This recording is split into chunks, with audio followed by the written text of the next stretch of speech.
Salut mes belles âmes, j'espère que vous allez bien. Euh, alors hier, j'ai partagé une vidéo où je parlais de mon expérience. En fait, je partageais l'expérience qui avait complètement changé ma vision du monde, du moins. Ça a été là le point de départ pour un très très très long voyage en fait.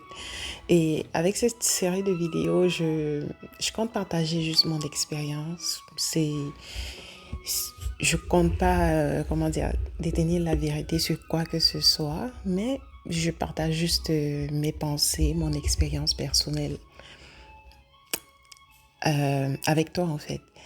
Et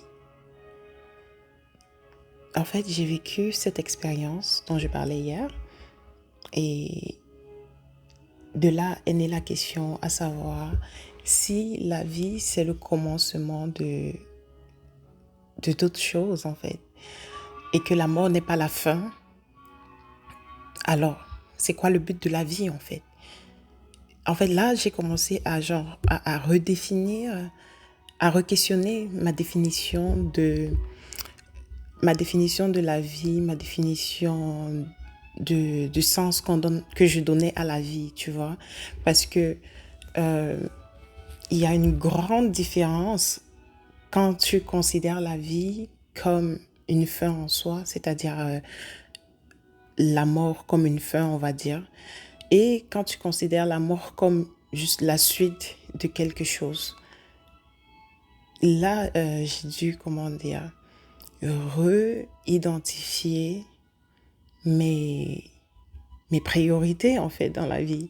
Je ne sais pas si ça fait du sens, mais pour prendre un exemple, avant, moi, je pense, bon, moi, ma vie, c'était du genre, OK, je finis mes études, je commence un travail, je me marie, je fonde une famille, bref, comme tout le monde, quoi.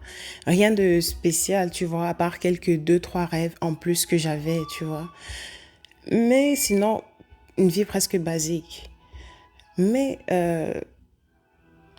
le fait de comprendre que la mort, en fait, n'est que une suite à la vie, ça a comme redéfini, ça a comme chamboulé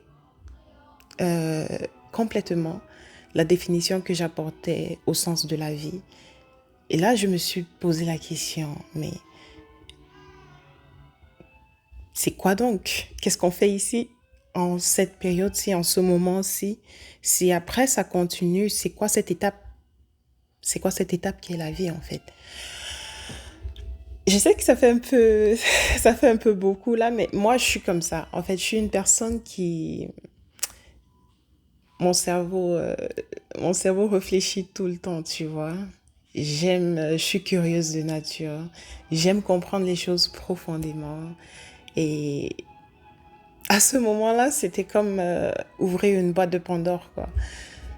Genre, plein de questionnements, plein de remises en question nécessaires, vraiment, que aujourd'hui, avec le recul, j'ai compris que c'était vraiment nécessaire. C'était vraiment, vraiment nécessaire. Ce sont des questions que d'habitude, on ne se pose pas, parce que justement, on ne remet pas en question le sens de la vie, tu vois. Dans la vie, on peut tout remettre en question, mais rares sont les fois où on remet en question le sens de la vie lui-même. Mais, comment dire, on n'a pas besoin de vivre quand même des événements traumatiques comme celles que j'ai vécues ou bien d'autres événements traumatiques pour se remettre en question. En fait, c'est peut-être pour ça que je partage aussi mon expérience. Parce que je me dis, ce sont des questions que tout un chacun devrait se poser à un moment donné de la vie, quoi. Et il est très nécessaire de se faire sa propre idée. Certes, il y a ce que le commun pense, mais je pense que c'est aussi bien de se faire une idée personnelle, tu vois.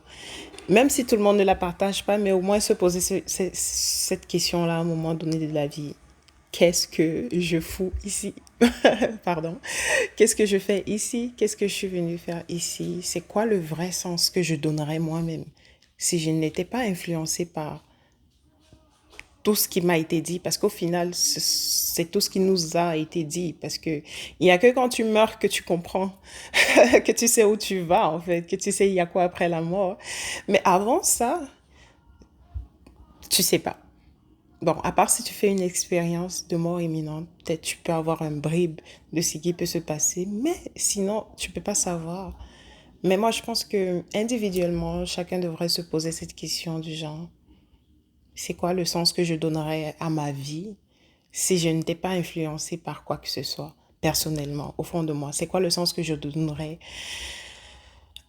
à tout ce qui m'entoure? C'est quoi le sens que je donnerais à l'amour? C'est quoi le sens que je donnerais à l'amitié? C'est quoi le sens que je donnerais à... Bref, se faire sa propre idée personnelle, en fait, genre, avoir une pensée personnelle critique. Moi, je pense que c'est primordial, tu vois. Et c'est pour ça que je partage aussi mon expérience. Parce que c'est un moyen pour moi de montrer que c'est possible d'avoir une pensée qui n'est pas forcément partagée par tout le monde, tu vois. Tant que c'est sain pour soi, tant que c'est sain pour soi-même, tant que c'est sain aussi pour les autres. Moi, je dis toujours, tant que tu fais de mal à personne et que c'est sain pour toi, alors go, go, go, go, go. C'est ça en fait.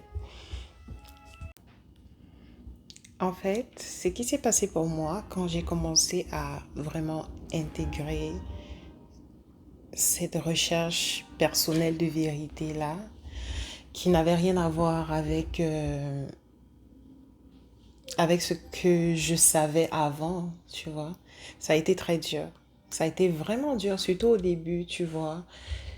Tu dois comme déconstruire tout ce que tu sais jusqu'à présent, même tes propres vérités intérieures, parce que tu comprends avec le temps que ce que tu considères comme tes propres vérités intérieures, en fait, sont juste le fruit de plusieurs autres vérités, on va dire, d'autres personnes que, au fil du temps, tu as pris un bribe ici, un bribe là, et puis tu t'es forgé ta vérité qui, en fait, n'est pas ta vérité.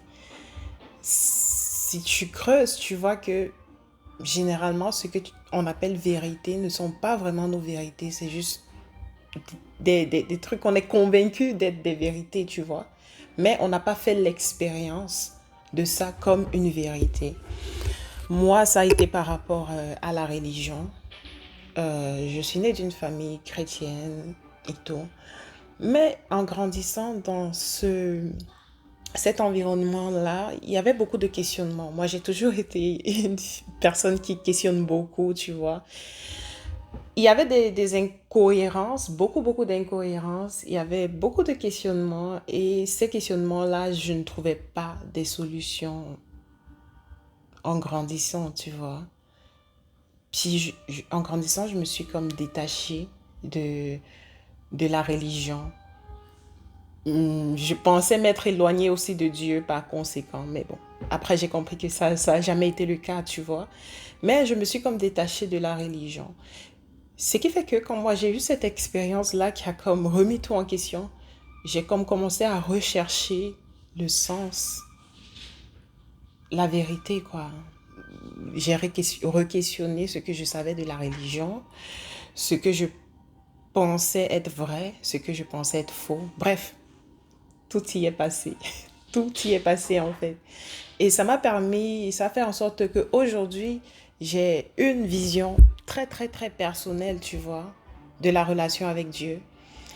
Mais ça, c'est un truc personnel que je peux défendre, pas défendre, mais je peux, comment dire, je peux en parler sans vaciller parce que c'est une vérité qui vient de mon cœur. C'est une vérité profonde, c'est une vérité que je me suis construite, tu vois.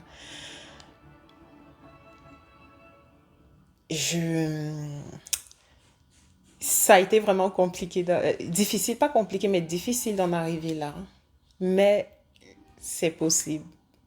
En fait, c'est ce que j'ai compris. Le message profond de cette expérience a été remets-toi en question, fais-toi ta propre idée et tu verras en fait que la vie est belle. C'est ça.